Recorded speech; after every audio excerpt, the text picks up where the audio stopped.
Well, everyone, hello. Thank you so much for joining this third iteration of the Dynamics Community Seminar. As a reminder, the goal of these seminars is to combine science topics with issues in diversity, equity, and inclusion related to the dynamical astronomy community. And today, I'm so excited to introduce Dr. Ellen Price. So Ellen was a PhD student at Harvard with Karin Oberg and did her PhD on protoplanetary disk chemistry and dynamical evolution. And she is now a 51 Pegasi B postdoctoral fellow at the University of Chicago, doing a lot of interesting work on disk chemistry and evolution. So today we're going to hear partially about her research and then partially about her work towards making online astronomy materials accessible with screen readers. So Ellen, with that, please take away your science talk. All right. Hello, everyone. Thank you, Juliet, for that wonderful intro.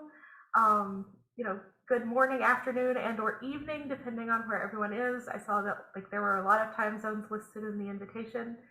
I'm really excited to be able to talk to you today. I really want to share about my science and this new work that I'm doing on visual accessibility. So for the first half, like Juliet said, I'm going to be talking about some recent work that I've been doing simulating the dynamics of small solids in protoplanetary disks. There actually won't be much chemistry in this. There won't be any chemistry in this, but there will be some dynamics, which I think caters to this crowd. So let's get started.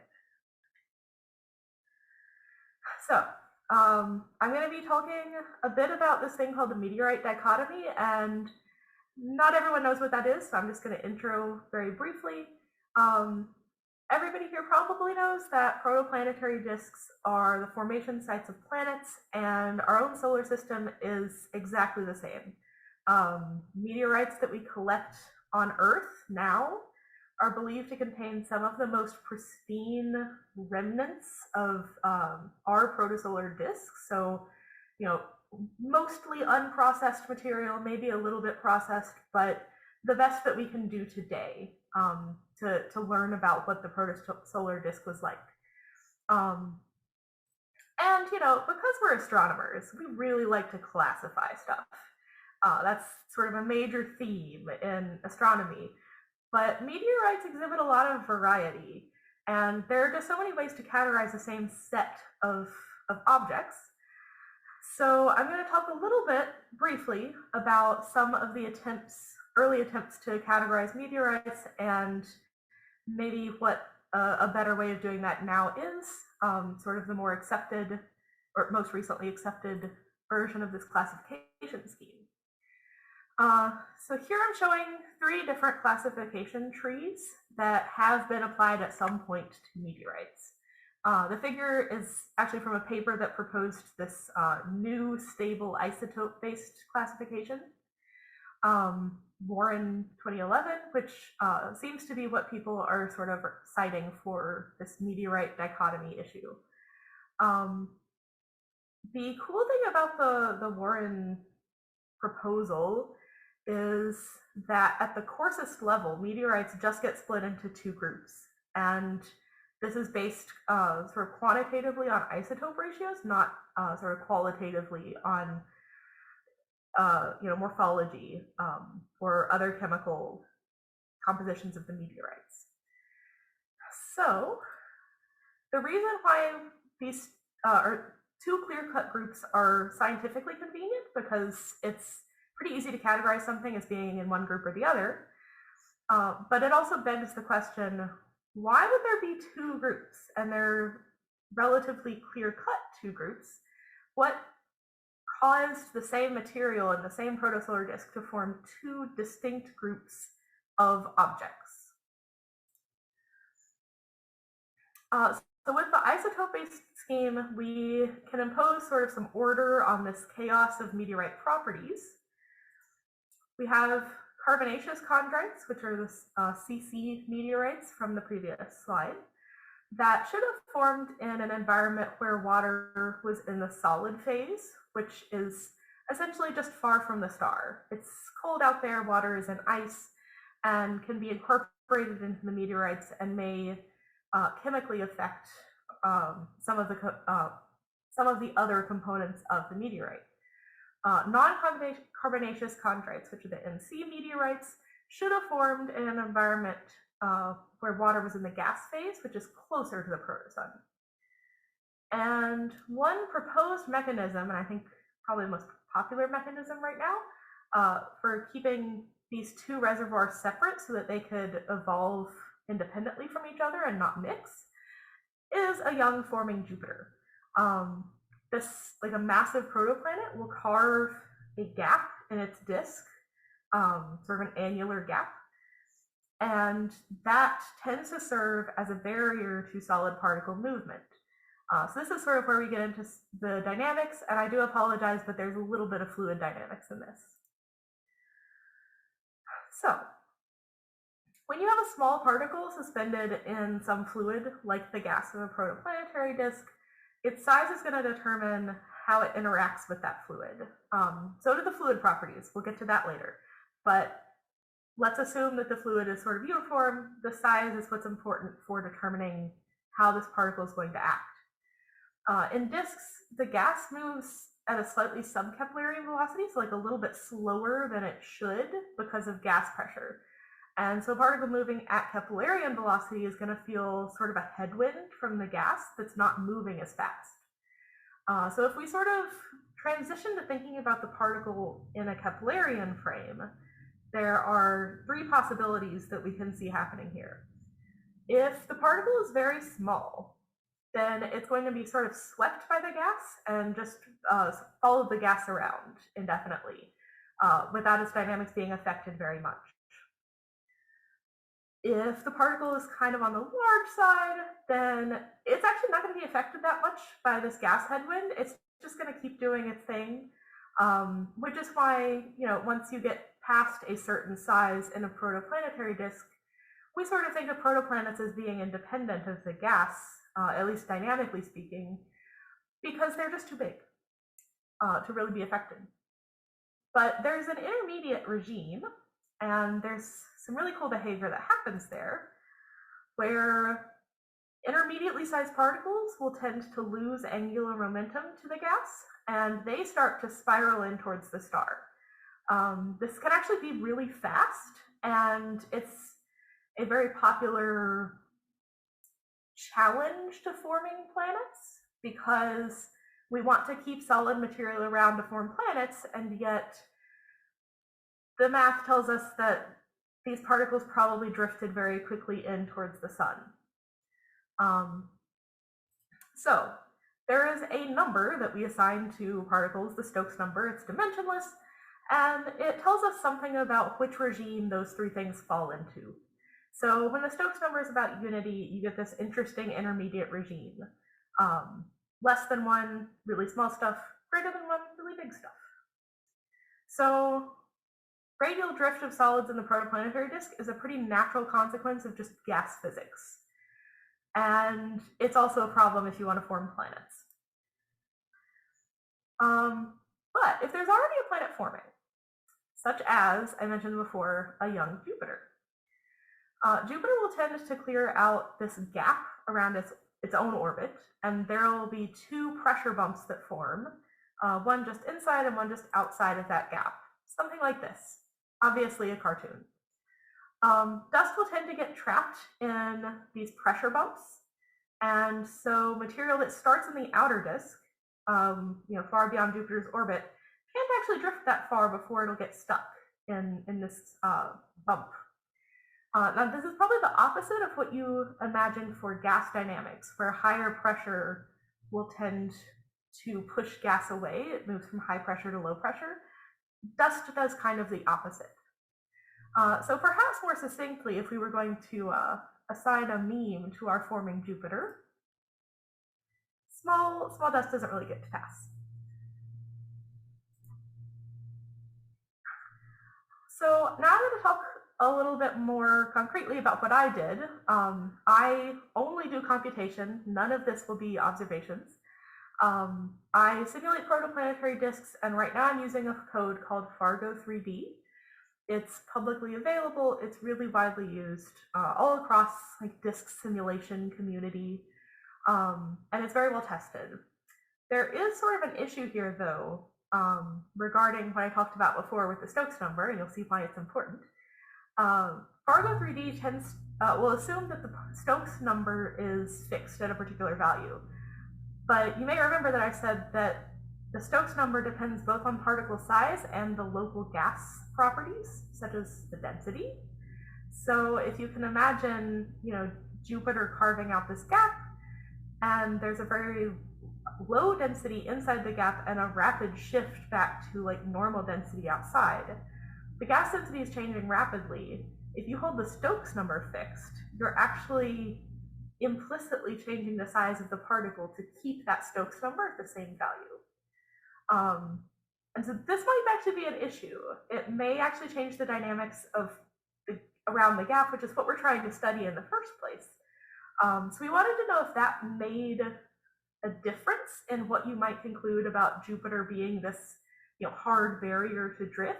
Would holding particle size fixed actually change what you would conclude, or do you still conclude the same thing? So that's kind of the goal here. Now, my first attempt at including the much more complicated drag equations that do allow Stokes number to vary was not successful. So to tell you a little bit about that, because I did spend a long time on it, I was using sundials, which is a very powerful ODE integrator at every single time step to update particle momenta, and then sort of passing control back to Fargo 3D to resume its normal time step base. But sundials wasn't really intended to be used that way. I frequently call it like the Thor's hammer of integrators. It's very robust, and it's a pretty heavy piece of software. You're kind of supposed to integrate a full system, not just take one tiny little time step. So in the metaphor, I was using Thor's hammer to sort of gently tap this nail every single time step. It was very inefficient. And so initializing sundials just to take one little time step was so inefficient that I was actually getting kicked off the cluster because I was exceeding the time limits for any individual job. And it was so much slower than sort of the baseline Fargo that it just wasn't tenable. So we need a different approach, and I found one.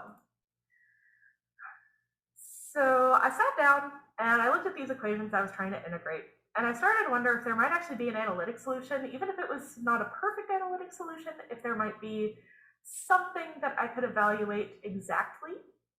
And there was. So when I evaluate the solutions that I derive, which are exact up to what I would call a reasonable approximation, that's extremely fast. You're not spinning up this ginormous integrator to take a tiny time step. You just evaluate a function and move on. That really removed the bottleneck that now allows us to run these simulations much faster and draw conclusions much faster about our disk dynamics. And at this point, we were actually in a position to finally talk about what we wanted to do. Does assuming constant Stokes number instead of constant particle size actually change anything about our conclusion on the dynamics of small solids? Now, it isn't really a disks talk if I don't show you pretty disk movies. So let us briefly do that. Here I'm showing you, and these are moving, and you can see now. I'm showing you the densities of these 5 different dust species that I put into this model, ordered by increasing Stokes number when the Stokes number is fixed, or increasing size when the size is fixed. I started it just when you start to see substructures. There's actually a long period where nothing is really formed yet. Each of these panels is actually showing you the whole disk. It's unwrapped. So if you imagine you take a disk, a circle, and sort of unwrap it into its angle and radial components, that's what I'm showing you here. I fixed the planet in place, so you can actually see how it's like launching these spiral arms and features off of its position. And you have seen by now that these two simulations really do diverge after a little bit.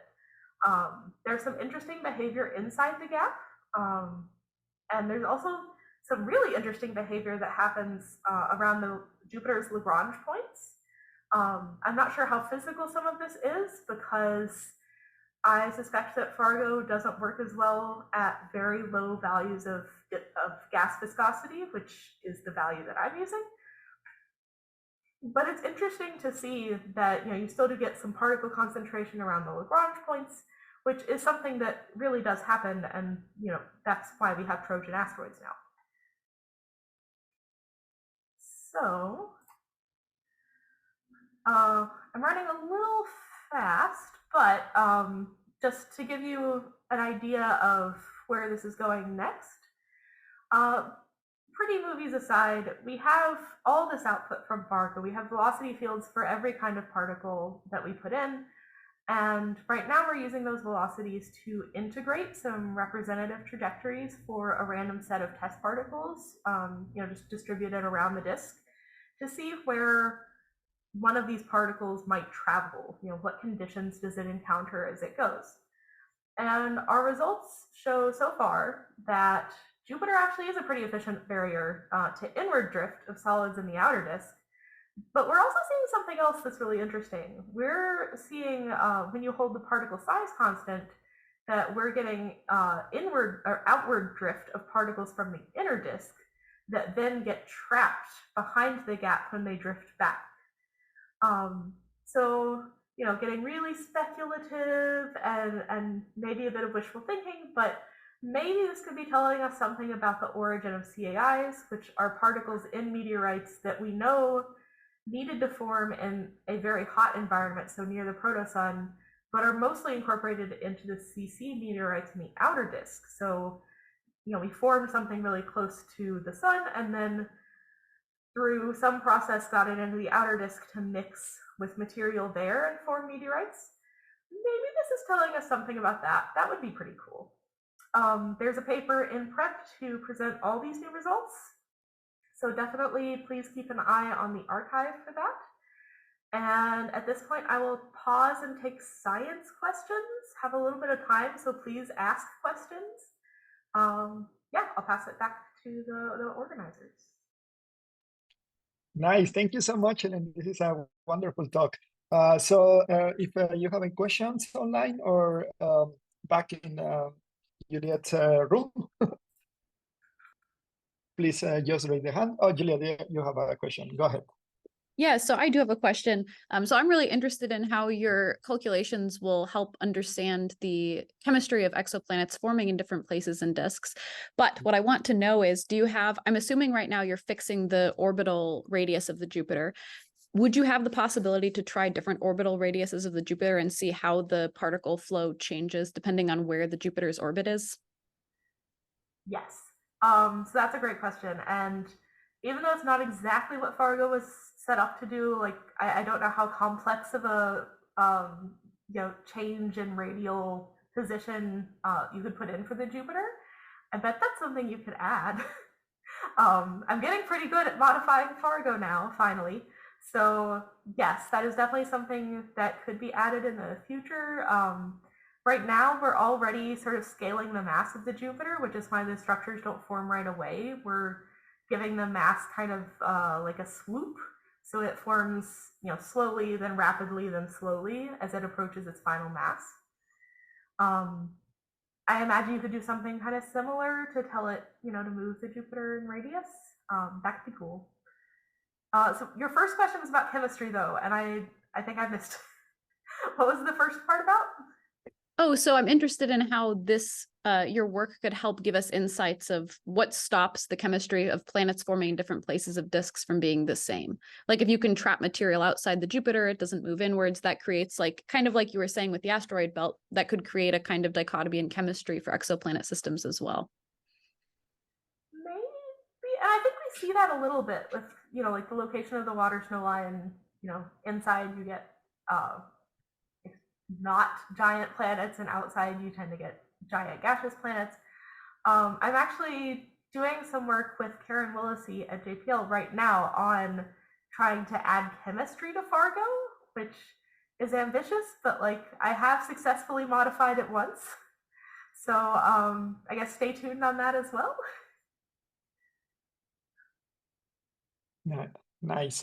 We have another hand. John, please go ahead. Hey, Alan, thanks for a great talk. So my question is on the analytical solution that you have for the dust. Yeah. I was wondering if you could talk a little bit more about that and if you can potentially put that into other codes like Athena++. Oh, you can definitely, I mean, anywhere that you would need to just like update a momentum as part of, in Fargo's case, a finite volume code, anything that's doing sort of hydrodynamics, I think this is immediately, just plug and play. Like, short of showing you the equations, there's really not much to tell. It was kind of just, I sat down with Mathematica and got very patient about finding solutions. The only approximation I had to make was that feedback between the gas and the dust only matters for the largest dust, or you can pick, but I assumed it was the largest one, which I think is fair because the largest dust has the most momentum to have feedback. So is it a steady state solution? No, it's time varying.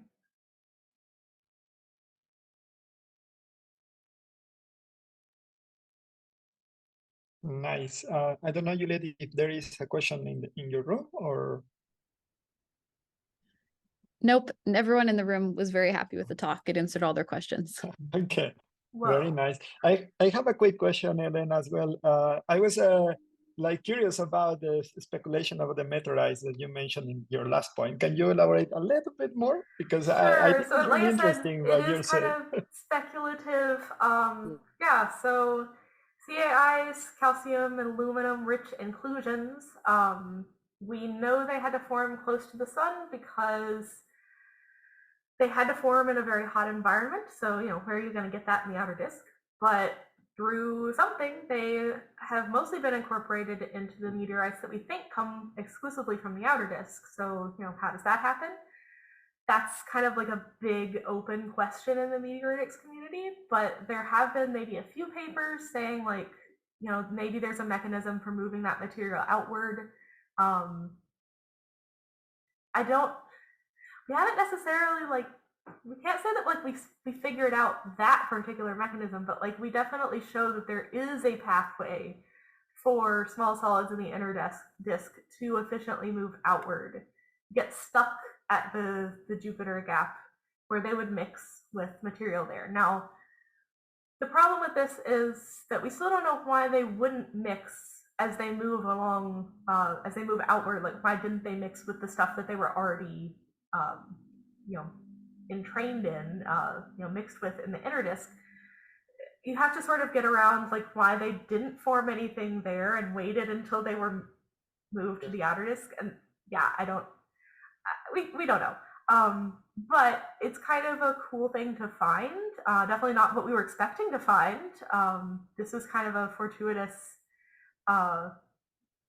finding in our results that we already had, because we were actually mainly focused on the dynamics of inward moving material and didn't actually find anything super different there. But the outward moving material seems to be different, depending on the physical assumptions that you make, which is at the very least like kind of a neat finding, and maybe suggests that this needs to be more carefully considered in models before you just fix the Stokes number, even though that is, as far as I can tell, a lot faster computationally in most cases, because the equations with fixed Stokes number are just a lot easier to solve. Yes, super nice. Looking forward for the paper. But okay, so maybe we can move on if there is no more questions to the second part of this seminar, and it's actually very nice. So it's making STEM research more visible, accessible, which I'm so excited to hear. So go ahead, Helen. All right.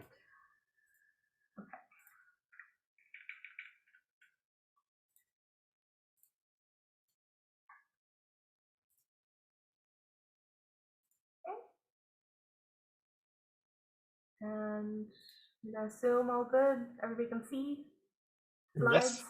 Awesome. Okay. So for my second half of this talk, we are going to completely shift gears. I did try to kind of tie it into like a dynamics idea in my abstract, but this is not about dynamics really at all.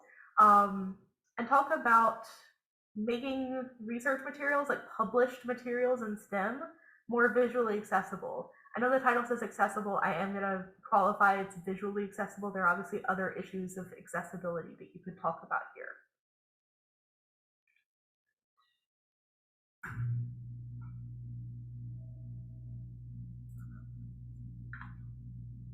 Okay. So to start us off, I did want to sort of mention, like, this is not an issue that affected me personally. So there's a very legitimate question to be asked, like, why did I want to get involved with this at all? I attended this archive accessibility forum actually with Juliet Becker, who's one of our hosts today, earlier this year.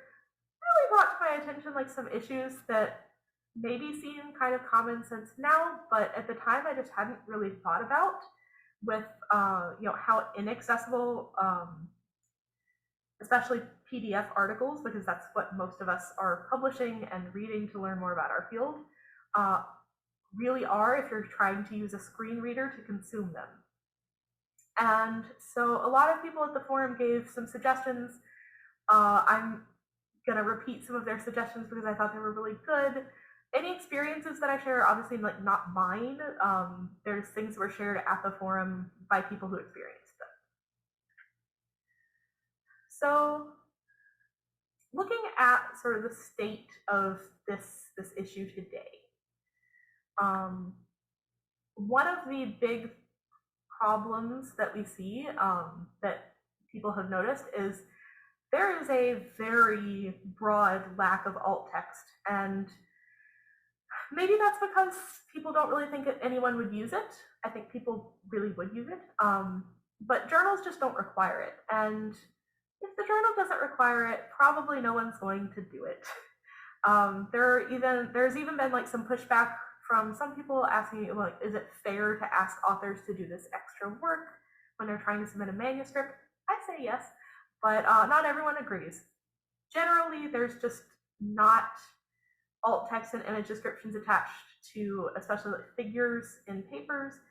And it is worth noting, was brought up many times at the forum, alt text and image descriptions are not the same as the captions. You can't just repeat a caption in an image description and say that you wrote an image description. They're different things and they serve different purposes. So they should not just repeat each other. Another issue that some people brought up, and as far as I can tell, this is quite valid, is LaTeX just has some limitations. And that's nobody's fault, but it's not perfect. And even when LaTeX tries to take advantage of accessibility features in the PDF format, it can't really do that yet, not completely. Just trying to figure out how to add an image description in a LaTeX document, I'm not even sure I ever found out how it's done, not in like a standardized way. Even if PDF supports that, because we're all mostly writing in LaTeX, LaTeX has to support it too for it to actually end up in the PDF in the end. So just having the accessibility features in PDFs is great, but we're missing a step in between. Another thing that I am definitely guilty of, and I think probably a lot of people are as well, we tend as scientists to see content developed in LaTeX in a really nice PDF sort of format as like being, I want to say like more truthful, but like more scientifically robust. I don't know exactly why that is, but I've definitely had that feeling before of like, oh, this was obviously done in Microsoft Word, just don't even bother. I think that's really damaging, actually. I don't think it's even justified. Journals will say that the PDF version of the article is the official one. The PDF versions are more portable, but PDF was really designed around this idea of like printing things out and putting them on physical paper. And I gotta tell you, I haven't printed an article out in years. I usually read them digitally, and if you're reading something digitally, it really doesn't need to be in a PDF, because PDF just it has some features that are making it harder for some people to read it, and the rest of us aren't even using the fact that, you know, you have this really nice layout document that you could print out on paper if you wanted to.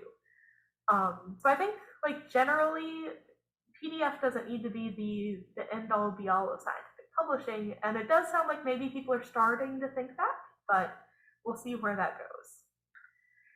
Finally, this one's kind of obvious, but there's just not a lot of awareness here. I think part of that issue is that there just aren't a lot of people in STEM fields who have the issue that advocate for these changes. That shouldn't be on them, but if people get pushed out of the field so early that we can all look around and say, oh, well, you know, I don't know any blind astronomers, so this must not be an issue. That's not the same thing.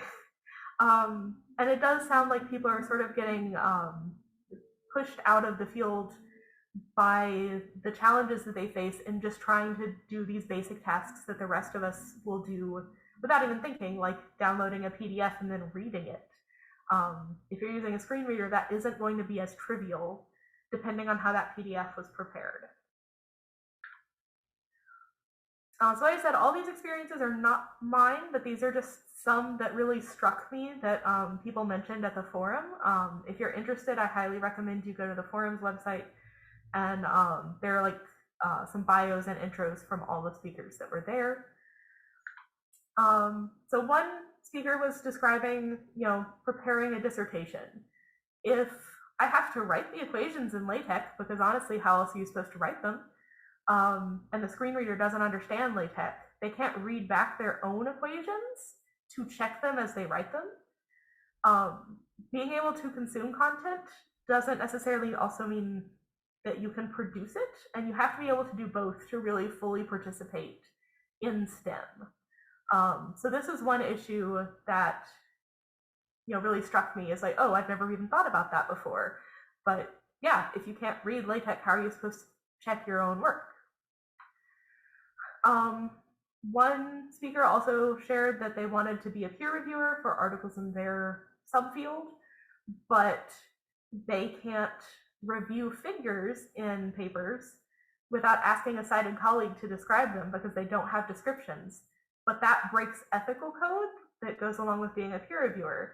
So they're in a very weird place where they want to be contributing to their field, but they're put in an awkward position where it's difficult to do so without breaking ethics. Something I also really didn't think about as much before, you know, I think all universities have a disability services office that, you know, if you submit some material to them, they can translate it into, you know, Braille or maybe some other format that's easier for you to process. But those services take a very long time, even if you're not paying for them yourself, because I do understand them to also be really expensive. You know, you might have to submit your textbook months in advance to get a copy of it. If I go into archive and I want to just read a paper that came out today, I can't wait a few months to read that paper because by then there will be something new. So being able to fully participate also means like having access to things sort of a lot more quickly than seems to be the standard right now. And finally, someone had shared that they had to scan their textbooks to like use OCR to get them into a digital format because they only had like paper textbooks. I think this was a while back because most of us do now have some kind of a PDF of a textbook. But if you spend so much of your time just, you know, mechanically turning pages, scanning books, and the rest of your peers are doing their problem sets and learning the material, you can see how that could convince somebody that they just aren't going to be able to participate in this field. And, you know, they might change majors because they realize they can't do this. Just realistically speaking, there's only so much time in the day. They shouldn't have to work 10 times harder to get the same information. So all that being said, I hope I've convinced you that this is, you know, worthwhile looking at these problems. You're already here, so I figure you probably already thought that anyway. But what are some suggestions that people made for moving forward here? One that I really liked and that I thought was kind of creative is to normalize adding alt text and image descriptions, even to things that sort of quotes don't matter. So like if you turn in a homework assignment, it needs to have an image description on a figure if there's a figure in there. I think that's a really interesting idea because it adds things like alt text and image descriptions to the same category of like axes labels. Like you wouldn't turn in a figure that didn't have labeled axes because you wouldn't get credit for it. So just like normalizing, like internalizing that process so that it just happens automatically, I think that's a really good idea. That's something that, maybe professors and, more senior members of our community can advocate for. I don't really work with anyone who has homework, but definitely just normalizing the process so that it becomes second nature and we don't even think about it anymore. We just write an image description and move on. I think that would make it a lot easier for people to then consume what we've produced. Another thing that I've noticed is that the HTML versions of articles tend to be, assuming they're there, not always, but most of the time, tend to be of a lower quality.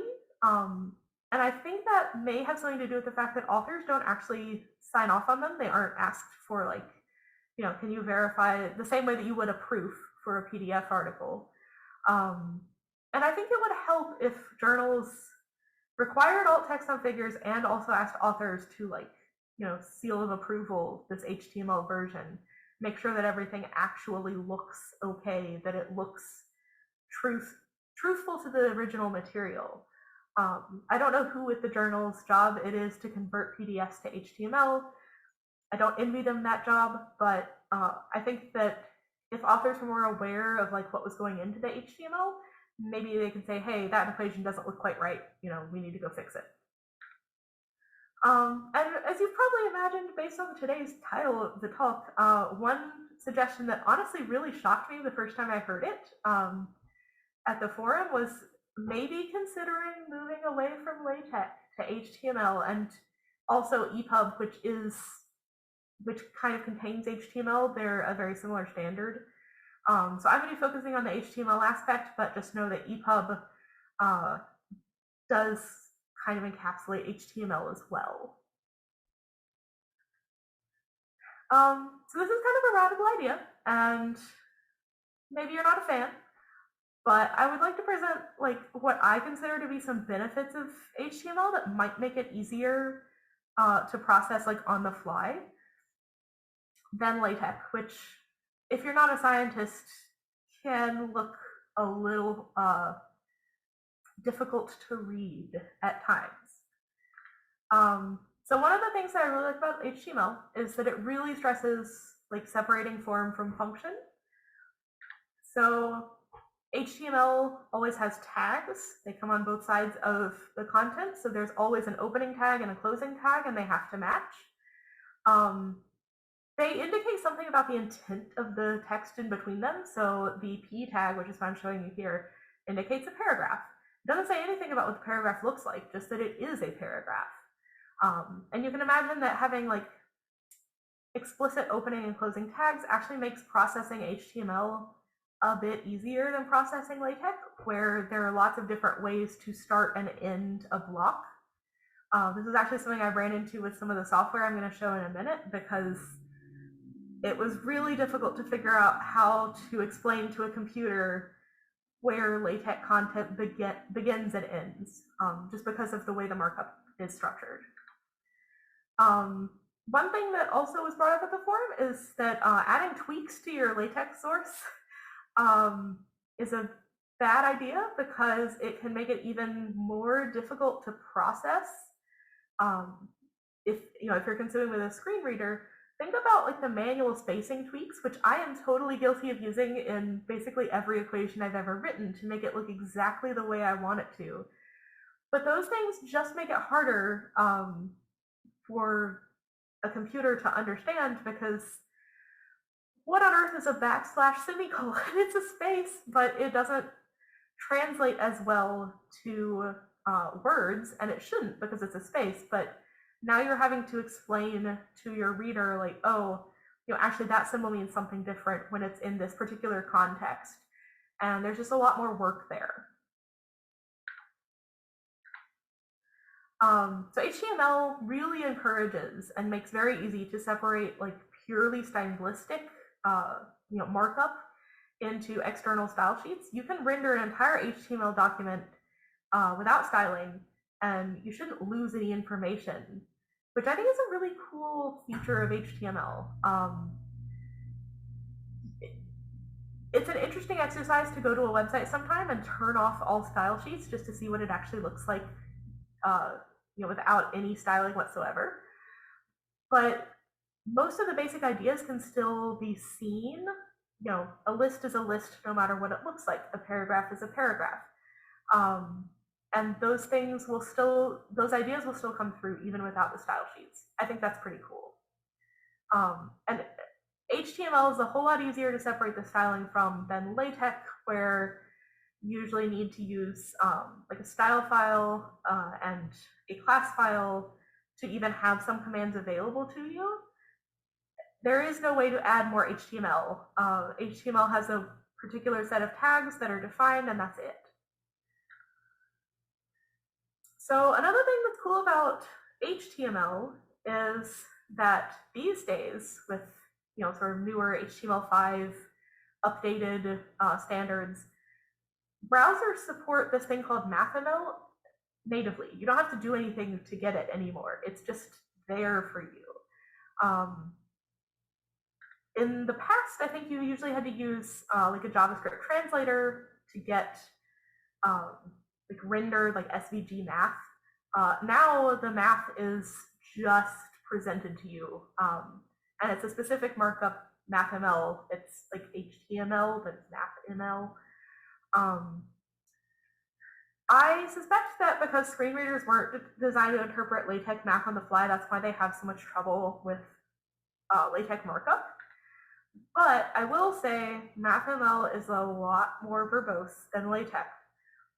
So I wrote the quadratic formula in MathML for you, and it's a little long, and probably not something you want to write from scratch by yourself, which is why every tutorial just tells you to like go get a conversion program that will turn your LaTeX into MathML.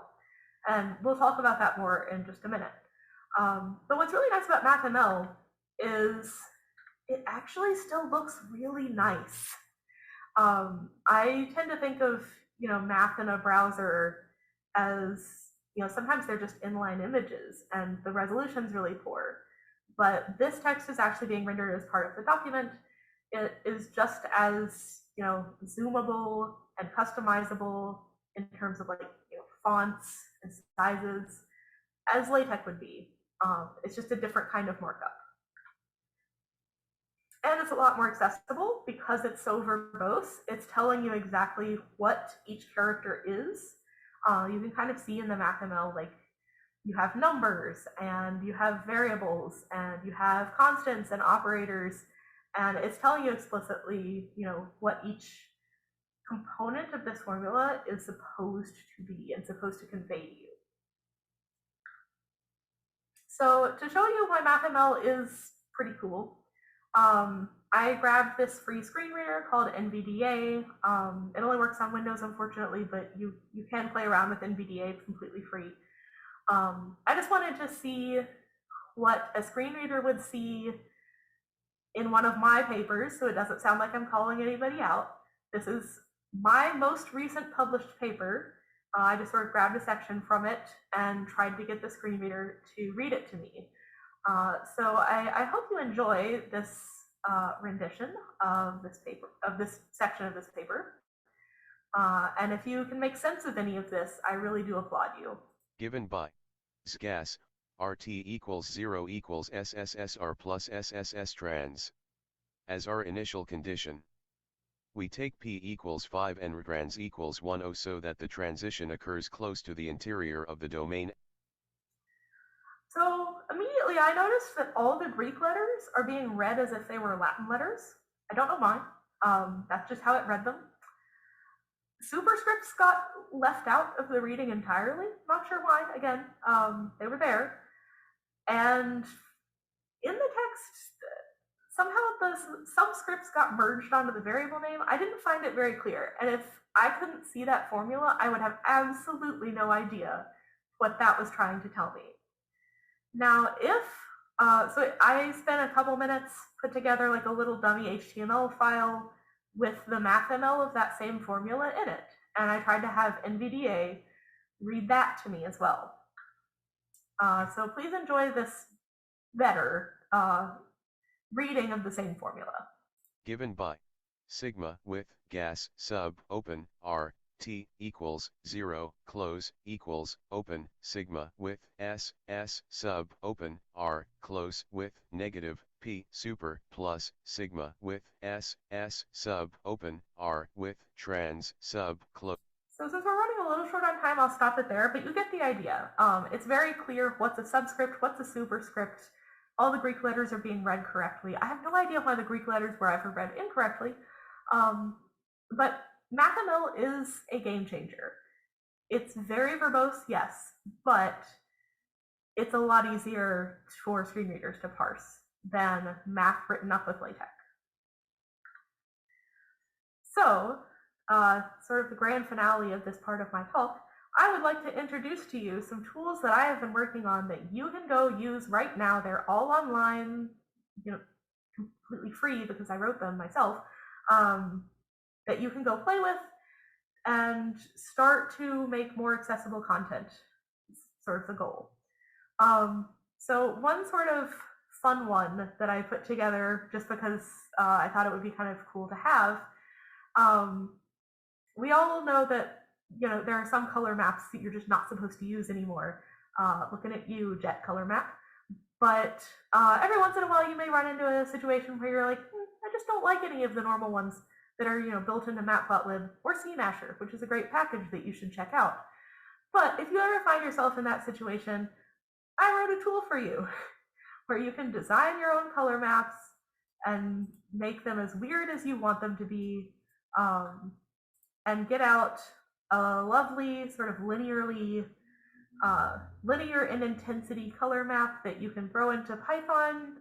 You can grab the raw data. You can get a PNG of it if you want to.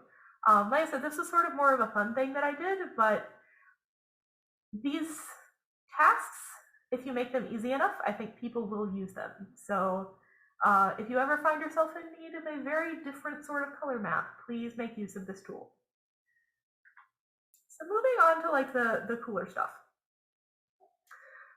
So I mentioned that mathml is a whole lot more verbose, and that is true. Writing in LaTeX can be easier for humans. So I wrote you a tool that you can type your LaTeX into a box and push a button, and it will render the mathml for you into a string that you can copy to your clipboard and paste into whatever you're working on. You can make this as complicated as you want to. This is all based on, this is actually using a piece of software called MathJax under the hood, which I think you used to have to use to get browser math, and now because of mathml, you don't have to use it, but it can still convert LaTeX into mathml if you ask it really nicely.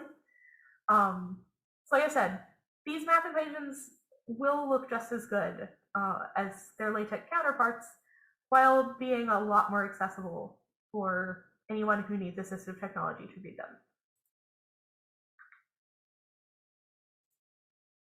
Finally, sort of the big tool that I've been working really hard on, I really hope this helps someone. This is sort of based on my own personal workflow when I was trying to convert a file from LaTeX into HTML, and found myself going back and forth between different windows and going back and forth with the mathml tool.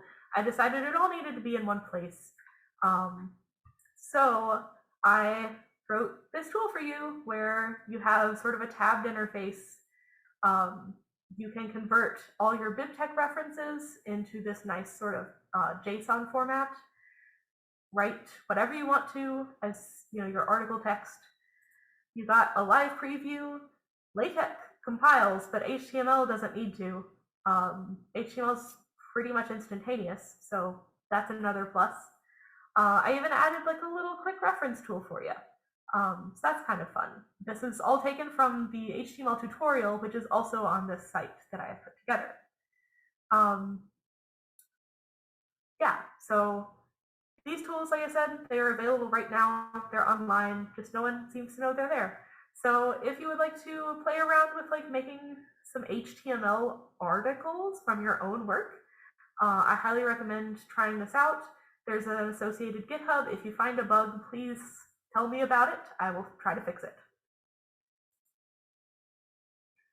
So just to wrap up here in like the last few minutes, and I do want to make sure we have time for questions. I put together like a little list of stuff you could do like right now today that will make a difference in this space. So like I mentioned before, adding like manual tweaks to LaTeX math only makes it more difficult to read back. So just don't do that. One thing that I was told, I don't think this came up at the forum, this was actually something that came up in a conversation with someone. Jupyter notebooks are great. They are basically unusable if you're using a screen reader. So if you're providing Jupyter notebooks as part of a website of research content, whatever, in addition to the dynamic one, you need to provide a static one as well. There's some great work right now at Space Telescope Science Institute. There's a project that they're working on. It's on GitHub also. It's called Notebooks for All that helps you do this. So definitely keep in mind that Jupyter notebooks they aren't accessible. They just aren't. I don't know what it is specifically about them. I don't know if they just weren't designed with accessibility in mind, but a dynamic Jupyter notebook is pretty much worthless if you need assistive technology to read it. There are also automated accessibility checkers, which sounds kind of lame, but you can find solutions to some common problems really quickly with these things. The same way that you can find misspelled words with a spell checker. And so I have like a list of like a few that I've found to be useful. All the Microsoft Office tools I think have one, Word, PowerPoint. Firefox and Chrome, if you're putting together a website, both have an accessibility checker as part of their developer tools. And if you're putting together like a bigger web app using like JavaScript, like NPM backend stuff, IBM has an accessibility checker that will scan your HTML pages for common problems. They won't find everything, but the idea is just eliminate the really simple stuff. You can always learn more as you go. There's plenty left to do, and I will just kind of leave these up here. The biggest one is just listen when people talk. If someone's telling you that they can't use your content, take it to heart and learn how to do better. With that, we have like 4 minutes for questions. So if anybody has one, I see there's chat stuff going on. I will be happy to take any. Well, first, a virtual round of applause for Ellen's excellent talk. And amazing. Can you? Yeah, no, go ahead. Go ahead. You first. No, I was just about to say if you can share the link to your website, so then everyone here immediately can. Yeah, I'll give it to both the organizers. I'll also put it in the chat right now if people just want to go play with it. Yes, later we are also upload this into our website, but for now, I think people are excited to try. I also want to point awesome out, job. Maybe this feature is too new, Ellen, but I love the feature on your website where you can just drop your own tech file in and it will like automatically convert as much of it as it can. Yeah, like, so I didn't have time to like set up a tech file that I wanted to show in the demo, but yes, it will try to auto convert your LaTeX, which is why I mentioned that trying to parse LaTeX is really difficult because LaTeX has too many different ways of saying like something begins here and ends over there. Because sometimes it's implicit, sometimes it's explicit, and you have to be able to cover all the cases. But it's okay, it's decent. It'll get you started. It's sort of the idea. So we have two questions. Denise, please go ahead. I think Stephen was first. Sorry, Stephen, I didn't. Okay, go ahead, Stephen. Thank you. Let me turn the camera as well. Hi, Ellen. Thank you for that. That's an awesome talk. Thank you for bringing these conversations up. I'm just finishing up PhD student who's had dyslexia. So all the stuff that you've been talking about really counts for people with low and impaired vision. But researchers with dyslexia have the same issues. We use screen readers, but they don't work with pretty much any scientific content. And yes, it's a real challenge. I myself have published papers with awful maths in them that I would, if I was trying to read my own paper with a screen reader, I'd dread to think. And you brought up some really good points there. I think just to add to your talk a little bit and add another benefit to HTML, I don't tend to read papers off my screen. I tend to print them because I get a lot of screen fatigue, and that's common with dyslexia. And one of the counteractions for that is that you can add color filters to your computer. So if your paper's in HTML, it's really easy to just like invert the colors. So you get white text and black background, which is great, or add yellow or colored filters that help improve reading for dyslexic researchers. I think one of the challenges that we're still going to face, though, is it took me the entirety of my PhD to move my supervisor from locally compiled LaTeX to Overleaf, like an online service. I really don't think a lot of people are going to move to HTML too quickly, and I think that's going to be an ongoing challenge. So I think tools need to still account for that exactly like you've done. Converting LaTeX to HTML is great, and the publishing houses need to do the same.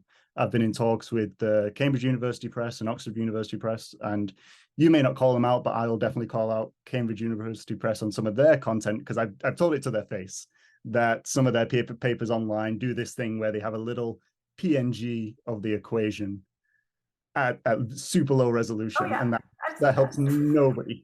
So that's something they're working on, which is great. But one of the things that you kind of talked about, which I think is going to be a struggle for writers of content, is going to be this alt text business, because some of these services, which are great, I did a presentation on this and I copied one of my figures from my paper, and Microsoft's service just said graph as the alt text, and I was like, thank you, that's like very helpful. But I'm correct, but it's not. No, it's very good, and it got a good description of my dog in a grassy field, which I tried with the same service. So there are some benefits, but I really think I'd struggle with creating alt text for even kind of basic images. With just dyslexia, I personally do not know what needs to be in alt text, and I think not only figures but equations as well, because we use a lot of new symbols, a lot of new especially astronomers. We're probably some of the worst of it. I work with a lot of mathematicians and they hate us for using random symbols in random places. Alt text for equations, I think, is also a necessity in some of our papers. It is, yeah, and HTML actually MathML has some ability to capture like intent, like from the author directly. I haven't really played around with this, and I think EPUB doesn't support it, but I think there's something in HTML that like does let you indicate like what the symbols are for, especially when there's multiple meanings. Astronomers are definitely guilty. We like to use lowercase I for things. and I don't know who started that. I don't like them very much. But yeah, so yes, 1000% everything you just said. I will say I put some links on the site for like some tutorials on how to do alt text, and I did find it easier after just reading a bunch to like write with the same tone. It's not perfect, but there were like some demos and guides for like, here's the things to describe, maybe don't describe these things. Yeah, it needs to be talked about more, and especially for figures. I mean, I don't know how to write an alt text for a figure yet. I'm not sure anyone does, but we as a community need to figure it out. Thanks so much.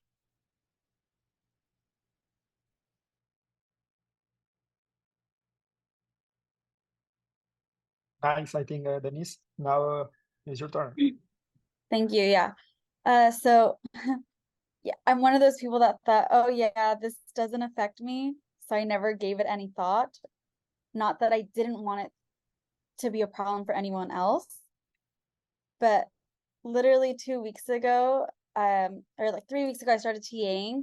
And then on Sunday, before I had a planetarium lab with my students, I received an email from a student that said that they're visually impaired and legally blind in dim lighting. And I was like, how am I going to teach this lab for this student? And so this is like, I'm so glad this is happening while I'm, actively teaching with this student, because it's very frustrating because I'm not in charge of like printing out the labs or creating the labs. I'm just the lab instructor.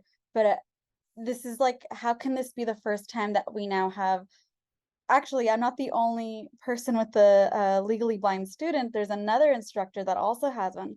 So I think he and I need to combine forces and be like, we need to have alt text for all of these, not our job, right? But like the people who run, lab manager or whatever. I think, how can this be the first time that we have 2 visually impaired students in the same quarter that are unable to do a lot of these labs that require a lot of light? Like, it's very frustrating now, like being in this position and trying to help my students learn. So thank you so much. And congratulations on making all of these amazing tools for us to use. Yeah, I just hope they're useful to somebody. And like I said, like, I think the problem is just people don't know they're there yet. So, if you find it useful, please spread the link around. It's all online, so.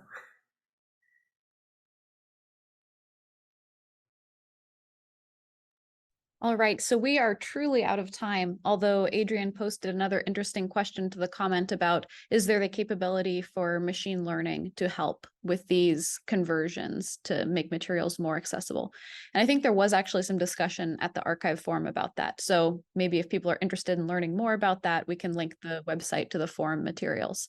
But Yeah. thank you, Ellen, so much for the excellent talk. And let's keep this conversation going. If you have more things that you want to bring up that you didn't have a chance to mention today, please bring them to the DDA Slack and we can continue the conversation.